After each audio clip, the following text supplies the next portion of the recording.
वादळग्रस्त चौकुळ बेरडकी परिसराची आमदार केसरकरांकडून पाहणी। चौकुळ गावातील मराठवाडी बेरडकी येथे शनिवारी मध्यरात्री निसर्गाने अक्षरशः थैमान घातल्याने येथील गरीब कुटुंबाची घरे काही क्षणात उद्ध्वस्त झाली।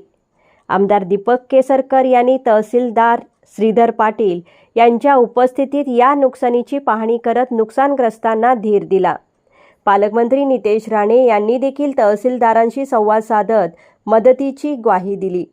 या वादळात येथील गरीब कुटुंबाचे आयुष्यभराचे कष्ट काही मिनिटात मातीमोल झाले। मध्यरात्री गाढ झोपेत असताना अचानक वादळाने झोडपायला सुरुवात केली।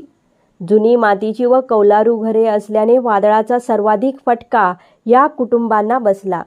याची माहिती मिळताच रविवारी आमदार केसरकर यांनी बेरडकीत जात नुकसानीची पाहणी केली। सोबत तहसीलदार श्रीधर पाटील उपस्थित होते। आमदार केसरकर यांनी नुकसानग्रस्तांना धीर देत भरपाई देण्याचा शब्द दिला। आपण तुमच्या सोबत असून घाबरून न जाण्याचे आवाहन केले। नुकसानीची पाहणी केली असता 3 घरांचे पूर्णतः नुकसान झाले आहे, तर इतर घरांचे अंशतः नुकसान झाले असून नुकसानीचे पंचनामे चौकुळ तलाठी संदीप मुळीक यांनी शनिवारी सायंकाळी केले, अशी माहिती तहसीलदार श्रीधर पाटील यांनी दिली।